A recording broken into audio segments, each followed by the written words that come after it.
Welcome back to another episode of the Lace My Podcast. And we back like we never left. Since you're back, go ahead and subscribe if you haven't done so already. I greatly appreciate the support. We got another one for you. Another banger. Our guest today is coming from Cincinnati, Ohio. He is an artist, customizer, shoe artist, customize a little bit of everything. Alright, so creative all the way across the board. Listen to his story and his journey. Josh. Listen, it takes wisdom to grab these sneakers and spin them. Cut a couple of linen and match them up with the denim core. Davidito, he'll cook it up like a kilo and have your Air Ones appropriate with the stilo. He's no Lilo, but he's mean with the stitch. Welcome to the podcast. Yes, sir. Glad to be here. Yeah, I appreciate you doing it. So first, let's start off here. Just kind of introduce yourself to everybody, where you're from, who you are, what you do. Yes, sir. So my name is Josh, or Beuniquecustomz. I'm from Cincinnati, Ohio, and I customize shoes, walls, desks, literally anything, you name it. I'll put my own spin on it, and yeah. What kind of got you into customizing? You said shoes, walls, and whatever, but what kind of got you into customizing?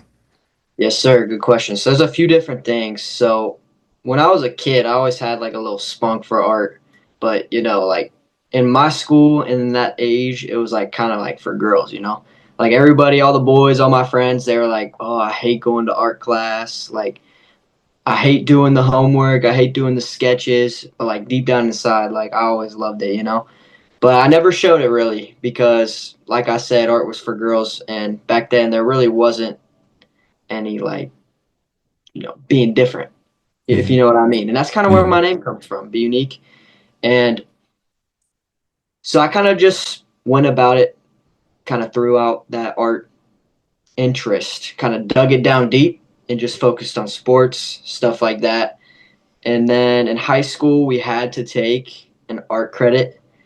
So I took my art class. Same exact thing happened as it did in grade school, where it was like, man, you're not supposed to like art, especially as an athlete, really. So yeah, I just kind of threw it away. And then this dude, his name's MARKO. I don't know if you heard of him on YouTube. Mm-hmm.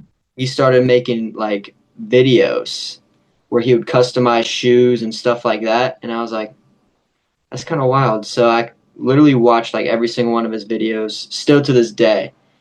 And he kind of made art seem cool, Yeah. He still does. Like, he makes art seem cool.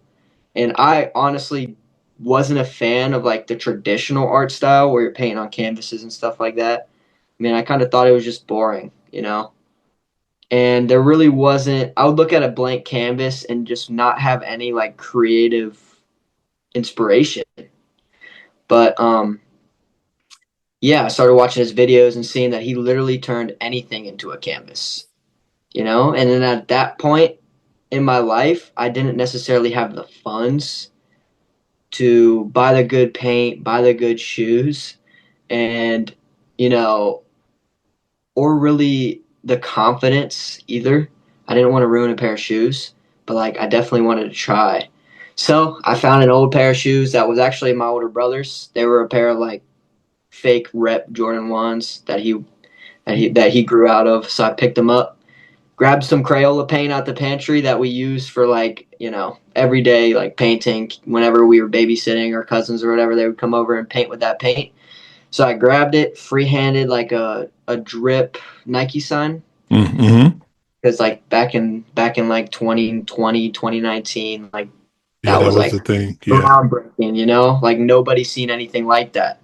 So I did that and it was pretty trash. But to be fair, I wore them to school still, like, just kind of be different, like, and then I wore them one time, and after that, I didn't have the confidence to wear them again, because they really were not good. I could try and find a picture and send it to you, but yeah, they weren't good, and that was, like, my first ever attempt at customizing shoes, but, after that, I just kind of figured, I tried it, threw it away into threw that art thing again down deep inside. And then probably about 2 or 3 years ago, Marco started customizing other things like cars and desks, and literally made a sink. I don't know if you've seen it, but he literally made a Yeah. sink from scratch. So I was like, wow, maybe I should give this another shot. So I did the same thing, literally, but this time it was with an old Air Force One that I actually thrifted because I wasn't, I was working restaurant job. I wasn't about to buy a fresh pair of Air Force Ones. So I went to the thrift store, found a pair of old beat up ones, and this time I tried the cartoonified. I don't even know if that's the Yep. right word, but Yep. like Yep. make them look like they're in a comic book. And this one turned out a little better. Obviously, I had trash brushes, trash paint, but I posted them on my Snapchat story this time, rather than just wore them. And like the support was kind of wild. Like I had like within the first 10 minutes, like 15 people slid up on my story, and they're like, "Yo, you customize shoes? Like I need a pair. Like I want one exactly like that." And then really the rest is from there. I mean, the cartoon shoes really weren't that good either, but they were better because obviously I grew, Yeah. started, I grew in my art skills without even trying. So then I was like, you know what? If I progress this much without even really trying, imagine how much I could progress and what I could do if I actually tried and put my mind to growth. So I did. And ever since then, I never looked back. I've been customizing a pair of or a pair of shoes every single week. Or right now, I'm actually doing a motorcycle helmet. It's in my studio right now. I can bring it out, but I don't know if I want to ruin the video or not. But Yeah. yeah, like it's crazy looking back at that cartoon shoe and then looking at my most recent pair that I just finished for a YouTuber named Dizzy Dill. Yeah, it's wild. If you really put your mind to it, you can teach yourself art. Like anybody can do it. It's just if there's a will, there's a way, and I think I'm a living example of that. So yeah, there's talent involved, but really, if you put your mind to it, you can do it. Okay. So you spoke to two things that I would like you to touch a little bit more on. Yeah, One was like suppressing your urge and like for art, and talk about a little bit about what that experience was and what that feels like, and what gave you the courage to go ahead and push past it, right? And then yeah, the other thing is growth mindset. yeah. So for the urges, like it's like I said, wasn't really the norm. You wanted to be watching football in your free time, not drawing on a sketch pad or whatever. And it kind of like, I don't know, it kind of sucked, having to, not show anybody how to sketch pad because I was afraid they'd judge me like that. Like literally, I let other people's opinions on me control everything about me growing up. Like I wanted to be cool. I didn't want to be myself. I wanted to be cool, and whatever it took to be cool, I would do it. It's not like looking back at it now, I still have the same exact friends that I did growing up, and I'm out here doing art. So like, Yeah. really, what difference did it make suppressing it? Like I don't know. It's just that anxiety in your mind. You don't want them to think you're weird. So yeah, that's kind of like, and the confidence to kind of start doing art more was definitely Marco. Like seeing the support from him and hearing my friends especially say like, "Oh, I just seen this dude on YouTube. He was customizing a pair of shoes and he literally made like the craziest design. He turned a white Air Force One into a Louis Vuitton. Like it's crazy." And just hearing that and like hearing their support on Marco, and I'm like, they support Marco. Like they won't think I'm weird. They never would have in the first place. But it's just Yeah. sometimes your brain plays tricks on you. And that growth mindset, it was just like seeing like even Marco himself, like looking at his most recent videos compared to where he was when he started. Like where he was when he started, it was almost all stencil work. And now everything he does is like borderline freehand in his own style. So it's like the growth, it was just like, I wonder if I could do that. And this helmet that I'm doing right now is completely freehanded as well. So yeah. Cool. So one of the questions I typically ask is, what's your favorite shoe to customize? But I'm going to extend that question a little bit with you.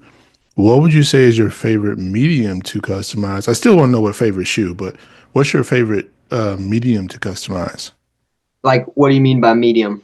what like to paint on, right? So in a traditional art form, your medium would be canvas or paper or whatever the case may be, right? And you spoke to being outside of that box, which is something that I dealt with coming up too. So I was actually able to relate in that space. Which is wondering what's the thing that you like painting on the best shoe, of course, but then just overall. Yeah, for sure. So my favorite shoe is by far Air Force One. I mean, it's the easiest to prep, like all the little nooks and crannies that you got to tape off, like super easy to work around. And all you got to do is acetone them. Like your leather paint is literally made for that type of material. So like you rarely got to do any work with your paint. Like with fabric shoes, you got to put paint thinner in there or like Angelus Too Thin to turn the Hmm. paint to more of a dye. And like on like fabric shoes, there's not as much room for mistakes, like because like it's literally embedded into the fabric. Yeah. Like if you want to like paint over with white, the white's not going to match. So that's always tedious. And like with Air Force Ones, you go outside the lines a little bit, no worries, just go over it with white, it'll match. So definitely Air Force Ones by far. And my favorite medium to paint on is honestly it can be literally anything that you wouldn't expect paint to be on. Like, and another reason why I love doing that so much is because like working a minimum wage job, you don't have money to buy decorations for your room or your studio or whatever you got going on, wherever you spend most time on. So why not make your own decorations, Like why not paint a wall? Like why not paint a desk? Like you could have a raggedy old desk that has a bunch of chips in it, paint it up, make it look brand new, but better than it was brand new. So really just anything, like anything but a canvas, honestly. And canvases are cool sometimes, but because like you can paint on a canvas, hang it up in your room like a poster, but like it doesn't have the same effect as like having an old statue and putting your own spin on it and people being like, "Where'd you get this?" Like, sorry, Yeah. you're not gonna find it anywhere. It's custom. Yeah. So what inspires your art, right? Like is there a theme that you have that you're focused on? Is it like I saw this when I was walking outside today or when I was doing X, Y, and Z and this is like what inspires your art? Yeah, dude, that's another great question. So I always struggled to find that. I usually started off just looking at Google and copying, tracing whatever was on Google. But now I can look at a picture and put my own spin on that picture. So like I like looking at portraits of people and then turning those people into a cartoon in my style. Like I love cartoonification, I guess. I don't know Hmm. the word. Yeah, I'm It's with you. Yeah. like yeah, like that's where my logo comes from too. Like I just looked at a picture of myself and I was like, I feel like I could, make myself look like a cartoon and that would be so fire. Like, and that all stems from looking at cartoons growing up, like wow, like and I want to get into animation one day too, because I always find animation so intriguing. Like turning your characters, like my characters that I draw, like my little cartoon characters, into like a show and having them move and make all these motions and make them feel more real. Like that'd be so cool. But yeah, definitely like I like, turning things into like a comic-y style.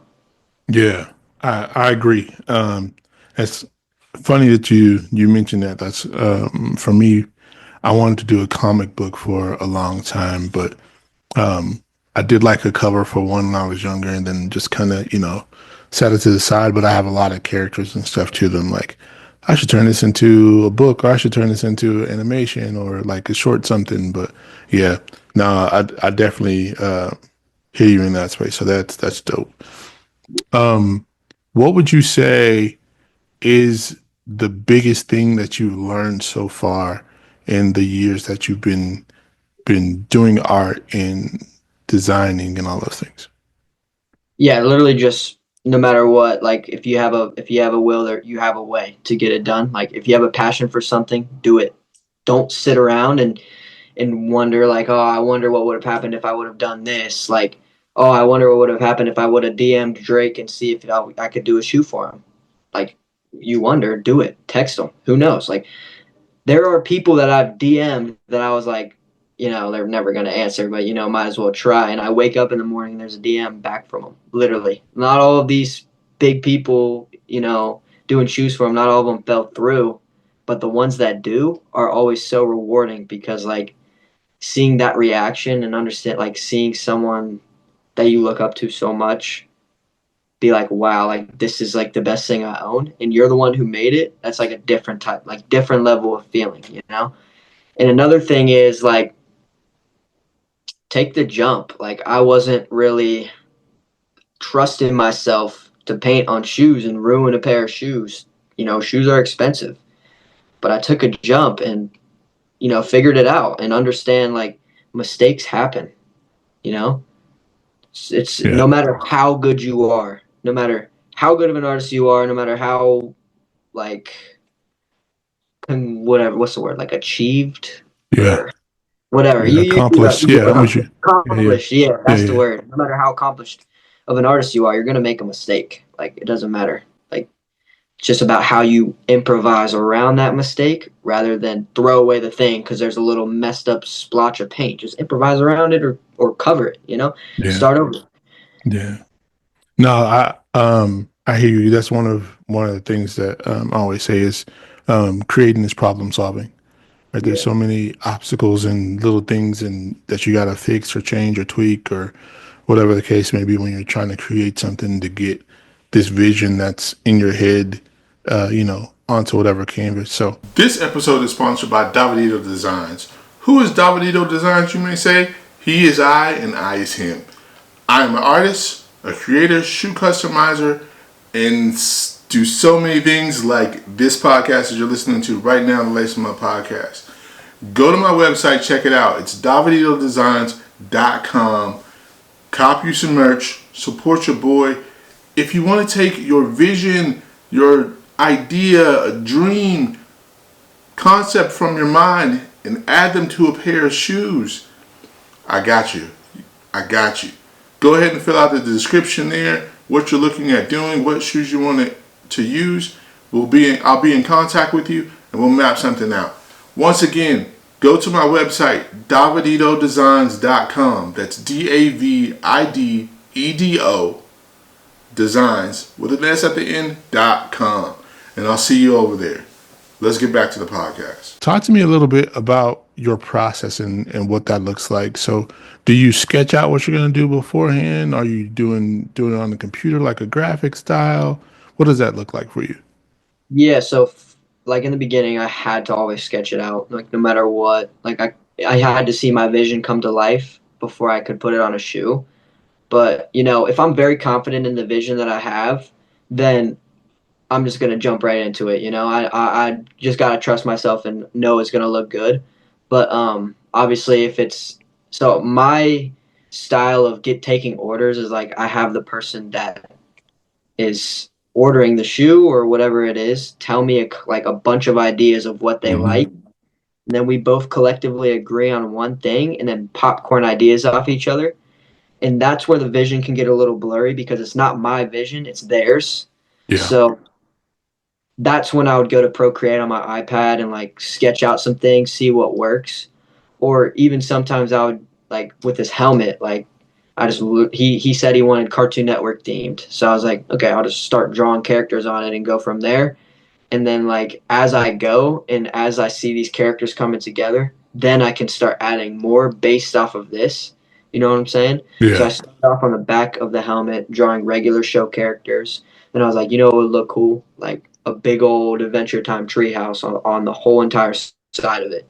So that's what I'm working on now. And then after that, it's just, like, perfect example is right now I'm literally doing just that. Like, sometimes you have to put stuff on the project in order to help that vision come to life. Yeah, for sure.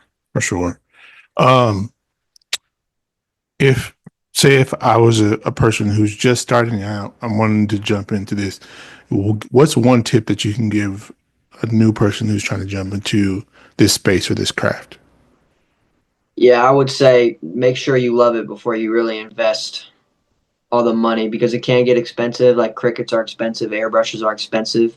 So make sure that you love it. You're not going to give up on it before you make that investment.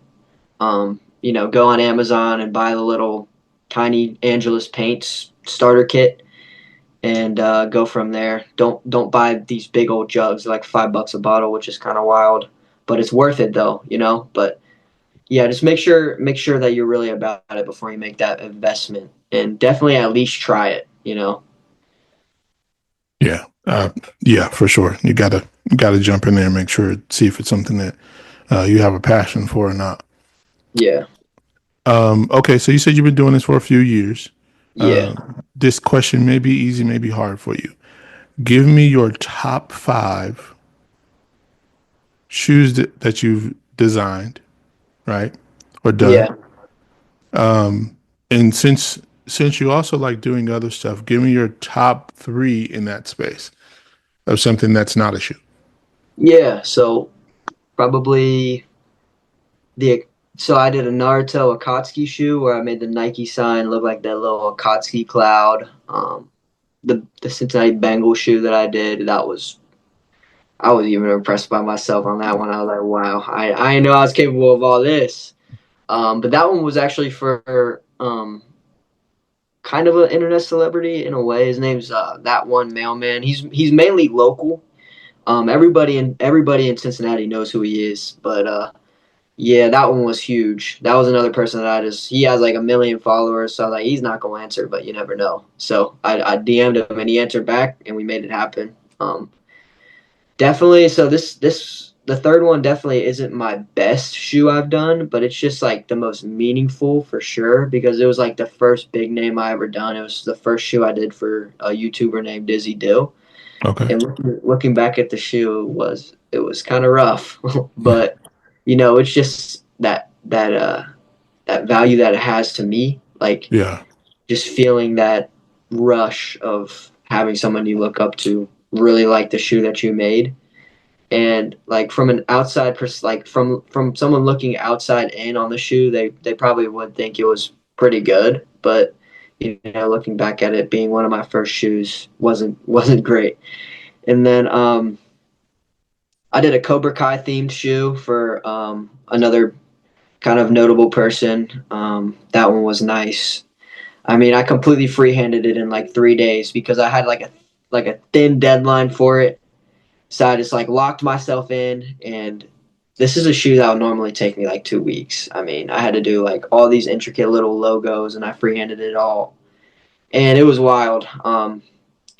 And it's crazy what you can really do when you put your mind to it. Like we Yeah. talked about earlier. Like I did that 2 weeks of work in 3 days. The number one, this one's tough.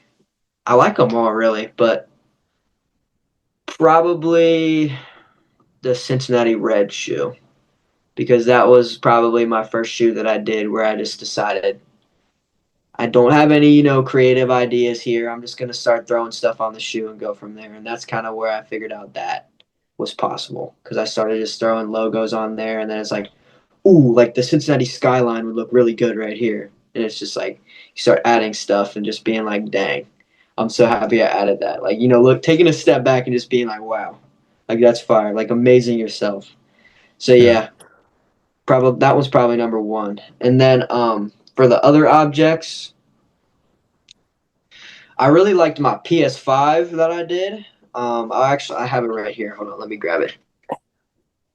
It's a little dusty. All right. So yeah, this is probably the first thing that I did for myself. So, it's blurry.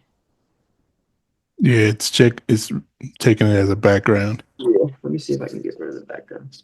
Oh, there we go. So that's all free-handed right there. And then here's the other side of the PS5. See if they can go in.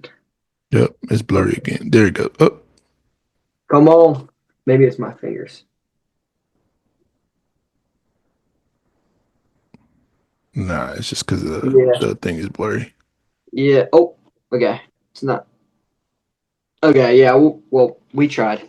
Yeah. So that's the PS5. Yeah, like I said, it was my first thing that I ever did for myself, and it was just kind of being like, wow, other like first thing that wasn't a shoe for myself. Yeah. It's like, wow, like this really mine. Like it used to be a blank PS5, now it's like literally my, like nobody else has one like that in the world. So and then number two, only number two because it's not done yet, is the motorcycle helmet probably. Um I think it's going to be number one when it's done, but you never know. So I'm just going to put it at two. And that one, like, I was looking at that helmet, like, there's no way I'm going to be able to paint this. But, like I said, you never know until you try. And it's coming out very nice. And, like, having to learn how to do it by yourself and just kind of test out new tactics and stick with what works. Like, sandpaper in it was rough because I had to figure out what grit I wanted to use. And I sand everything by hand because I don't have a sander Yeah. yet. So seeing, the helmet start, like that finish start to come off was like, wow, this is like, it starts to become more possible. And then you run into the problem of, oh, the Angelus is like too thin. It's not going to cover up this like intricate black and red design on this helmet because he wanted an all white base. So it's like, what do I do here? Do I go and buy acrylic paint or what? So I just ended up going up to Michael's and grabbing a can of spray paint. And just, sometimes you just got to go back to the Yeah. things that you wouldn't expect to work, like spray paint. You never know, and it ended up sticking perfectly. And you couldn't scratch that spray paint off if you tried. So that base is really what made it seem like it was possible and made me have that drive to like be like, yeah, I gotta make this the best thing I've done yet.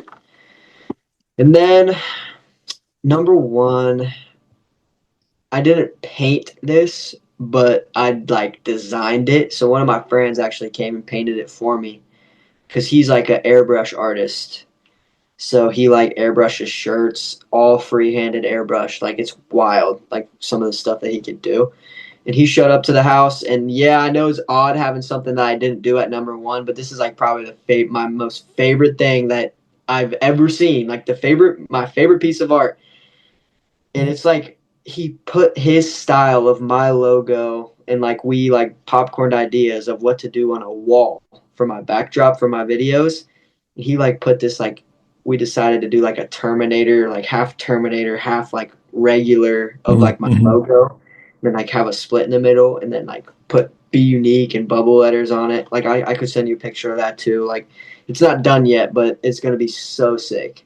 And it's like literally something that you would see walking downtown, like a paid mural on the wall, and it's just like for free in my studio. And it's That's something like dope. completely tailored to me. And it's like it makes you feel something for sure.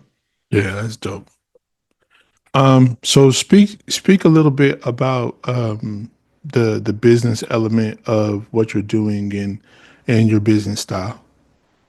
Yeah, so my business style is I tailor everything to the customer's needs. So I'm not going to set a base price on my shoes because some shoes require less effort. So if they require less effort, I'm going to charge them for cheaper. If something is going to be, if they want like a freaking motorcycle helmet with a million different people, like a million different cartoon characters, I'm going to charge them a lot more. Um, so yeah, I base my pricing off of what they want. So that's why it's hard to build a website and sell shoes on a website too. So I Mhm. mainly do it all through messaging and DMs and stuff like that. Um, so that aspect is kind of something I'm trying to figure out how to like make it tailored to what they want, the pricing for sure. And I think I figured out an idea for it. I think I'm going to start doing like 150 for like two colors and two different logos and 350 for five colors or whatever. You know what I'm saying? Yeah. So some type of system like that. Obviously, that was a super basic way of explaining it, but yeah. So that for the shoes, and then definitely other items are gonna have to be custom pricing because if it's like a little tiny tech deck, they want the bottom of it painted like $10. If it's like a full on skateboard, that's gonna have to be a little bit more because that obviously takes more materials and more paints. So yeah, I definitely don't think that the way I do everything is the most ideal way to do it, but it's just the way that I see fair. Yeah. Yeah. So Do you find yourself in the space of being able to do art for the sake of art, or are you in a space right now of everything is about the business and putting out products for people? Yeah, most likely I'm not going to do something if I don't see it looking good, you know? So it's definitely art for the sake of art. Like if someone hits me up and they're like, I want this on a shoe and I just can't get behind it, like I don't think it's going to look good, I'm not going to have them waste their money on it, you know? Like they can find some other artist who's going to do it for the money. You know, I like because another thing that is hard for me is I find it hard to stay motivated when I'm doing a project I'm not passionate about. So that's another reason why it's kind of hard to turn this into a business. So I definitely need to figure that out if I want to go anywhere with this like Beuniquecustomz LLC I got going on, because I'm not going to be passionate about every project that someone talks to me about. But you know, these in our business, it's hard to find what we do anywhere else. You know, Yeah, so it's definitely something that I'm going to have to maneuver around. But yeah, right now it's art for the sake of art all day. dope, dope. I like it because there's a lot of people that struggle between that. They get into it and they've gotten the same requests for a one design, by 15 different people, and now they're stuck doing the same design over and over again or something, and they don't have the space to be creative, and then you end up in a space where you're burnt out. So that's kind of why I asked the question, just to see what your take inside of it is on. There's so many people that are dealing with it from different angles, Yeah. too. So what made you want to say, "Hey, I'm going to be an entrepreneur in doing this," instead of it just being like a hobby that I do on the side?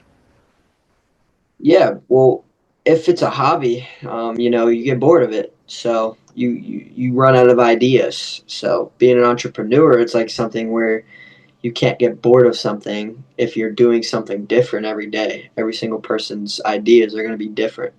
So, and it's like on top of it, you're getting paid for it. Like I would have no problem doing the shoes for free. Like I've done it before. I've done a pair of shoes for free just because I just want to see it come to life. Like this person's idea was so good, but they don't have money for it. Like shit, like Merry Christmas. I'll do it for a Christmas gift. Like I have no problem doing it that way. But then you run into the problem of you start running out of materials, Hmm. and materials are expensive, and you can't just continue to waste all your materials and then buy new ones. Then you're just losing an absurd amount of money.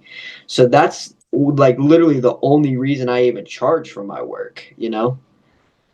But yeah, that was a good question right there for sure. Um, but yeah, I was just seeing it also is hard to not want to sell things when you see how much money can be made Hmm. doing what you do, Hmm. you know? But that's not a main motivation of mine is to get rich doing it. I just like doing it for sure. But yeah. Dope, dope. Um,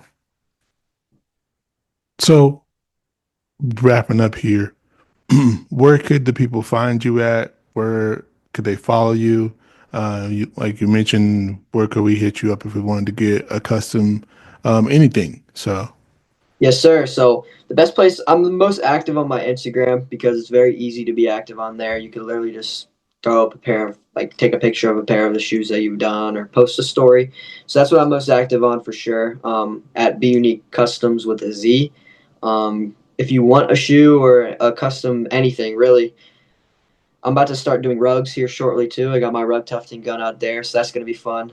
that's Kind of what's up. expand on the different things. But yeah, you can find me there. I would shoot me a DM on there. That's where you're most likely to get a hold of me. I'm also on TikTok sometimes, but you know, not necessarily posting on TikTok. I like to just scroll on there, and I definitely don't read any messages on TikTok because it gets flooded with bots, so it's hard to see messages on there. Instagram's definitely a lot easier. And TikTok is the same as my Instagram handle at Beuniquecustomz with a Z instead of an S. And then I think the spot that you'll be able to see most of like what I do and you know pretty much everything that I talked about in my top 5, like top 5 shoes, you'll be able to find it on YouTube at Beuniquecustomz with an S this time. Because the only reason it's with a Z on Instagram and TikTok is because the S was taken. So that was unfortunate. But yeah, you can find like behind the scenes of how I do everything. I have a tutorial up on there. And a whole video about this motorcycle helmet I'm doing is going to be on there too. So cool. We'll be watching, sir. We'll be watching. Yes, sir. So yeah. Thank you for being on, man. I greatly appreciate it. Yeah, thanks for having me. It was fun for sure. There you have it. There's another episode of the Lace 'em Up podcast. Thank you again for watching. Thank you again for listening. Thank you again for your attention. I greatly appreciate it. If you haven't subscribed yet, please do so. Drop a comment down below. Like, tell a friend to tell a friend, right? Share the information. Don't just gatekeep, Let somebody else in on it. It's not a secret. So share the information, share the podcast. Until next time, remember, fear is fake. Creating is problem solving. Peace. Listen, it takes wisdom to grab these sneakers and spin them. Cut a couple of linen and match them up with the denim call. Dizzy Dill, he'll cook it up like a kilo. And have your Air Ones appropriate with the stilo. He's no Lilo, but he's mean with the stitch.